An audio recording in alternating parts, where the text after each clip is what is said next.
السلام عليكم ورحمة الله وبركاته. ذكر لبهن يا سفالها لزيهم نو هيالو الله سبحانه وتعالى انديالو ومن أعرض عن ذكري فإن له معيشة ضنكا كقصات يزورسو لرسو تأباب نورو ألو بلوال بالله ملالو كالله سبحانه وتعالى يراك اسكهم كدرس دستانم هنا ارقاتان التايم አንተና ምኜ ጌታዬን አላስዋሽም። አላህ ስብሓንሁ ወተዓላ ነው ይህን ያለው። ደስታን ትፈልጋለህን? አላህን ፍራ፣ እተቂላህ። አላህን አውሳ፣ ከዚክር አትዙር። ከዞርክ ግን ደስታን አትፈልግ። ወዳጆቼ እወቁ፣ ዚክር ከአላህ ስብሓንሁ ወተዓላ ጸጋዎች አንዱ ያቀለለልን መሆኑ ነው።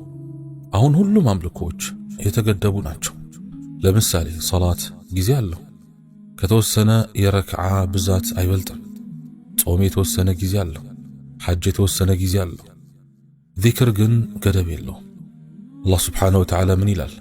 الذين يذكرون الله قياما وقعودا وعلى جنوبهم ويتفكرون في خلق السماوات والأرض እነዚያ ቆመውም ተቀምጠውም በጎኖቻቸውም ላይ አላህን የሚያወሱ በሰማያትና በምድር አፈጣጠርም የሚያስተነትኑ። ለምንድን ነው? ምክንያቱም አላህ ሊያዝንልህ ይወዳል። ይህን ቀላል የሆነ ታላቅ ምንዳ ያለው ሥራ ሰጥቷል።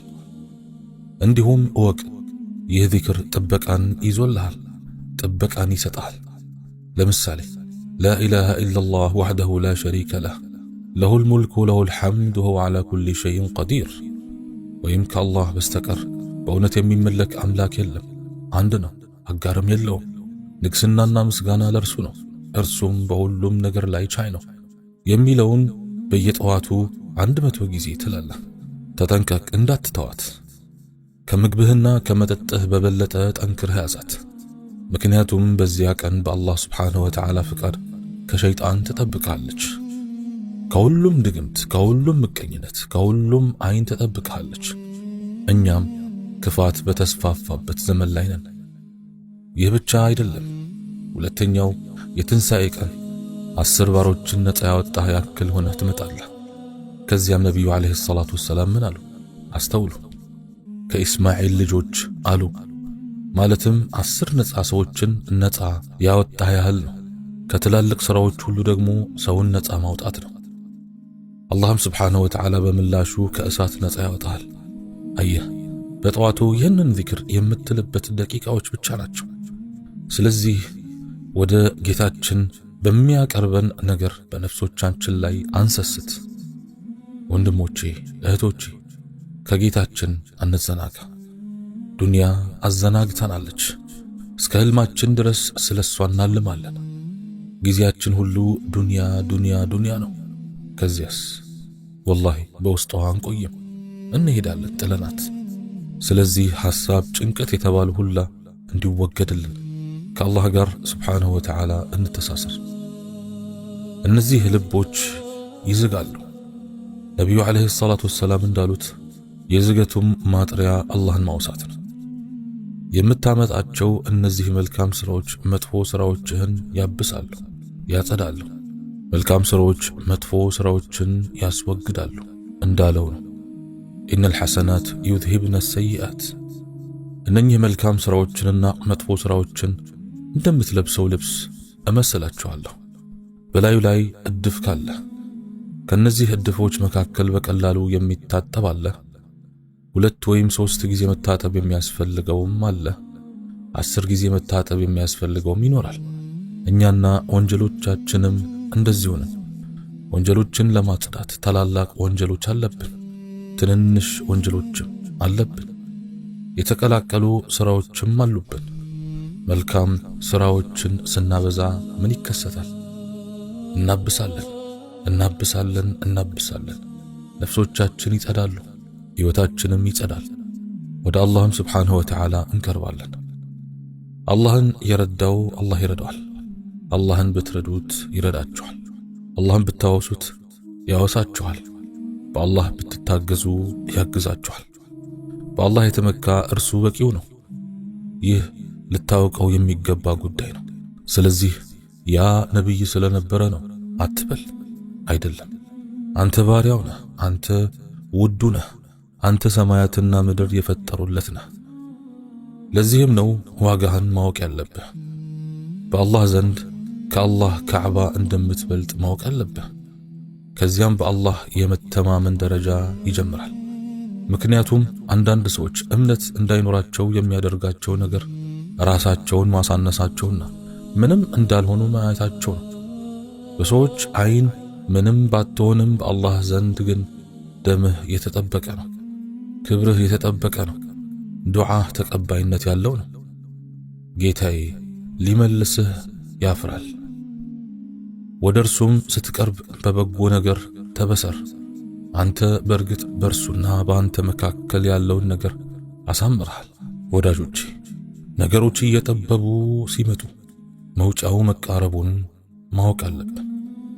ንጋት መቼ ነው የሚመጣው? ጨለማው ሲጠነክር ነው። መውጫውም የሚመጣልህ ነገሮች ሲጠቡ ብቻ ነው። ለምን? ምክንያቱም አላህ ይፈትንሃል። ከዚያም ተስፋ ቆርጠህ ሲያይህ ወይም ልትወድቅ ስትል መውጫውን ያመጣልሃል፣ ያበጅልሃል። ነገር ግን አላህ ስብሓንሁ ወተዓላ በሚያየው መንገድ ነው፣ ምቹ ባለው መንገድ ነው። ለምሳሌ የሙሳ እናት ልጇን ባህር ውስጥ ስትጥል፣ ይህ ብርቅዬና የማይከሰት ነገር ነው። አላህ ልቧን እንዴት ገለጸው? ምን አለ? የሙሳ እናት ልብ ባዶ ሆነ። ነገር ግን ልቧን አላህ አጠነከረው። ለምን? ሊያግዛት። ምክንያቱም ቃል ገብቶላት ነበርና በእርሱ አመነች። ለዚህም ነው በጌታህ መተማመን ያለብህ።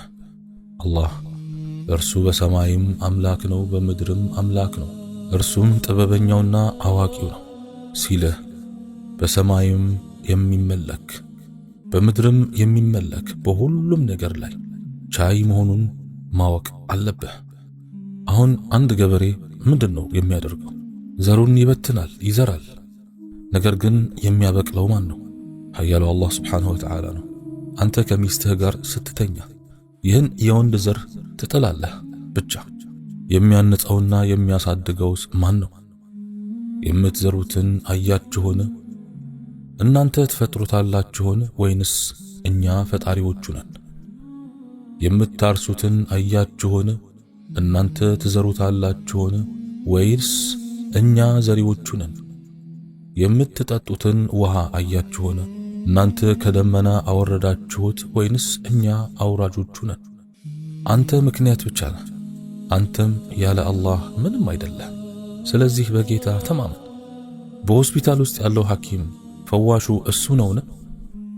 አይ እርሱ ምክንያት ነው፣ ሰበብ ነው። ፈዋሹማ አላህ ነው ሱብሓነሁ ወተዓላ። የምትሰራበት ስራስ ሲሳይህ እሱ ነውን? አይደለም። እሱም ምክንያት ነው፣ ሰበብ ነው። ሲሳይ እዚያ በሰማይ ነው። በሰማይም ሲሳያችሁንና ቃል የምትገቡበት ነገር አለ። አንተ አሁን ልጆችን ለማሳደግ ስትጥር መሪ አንተ ነህን?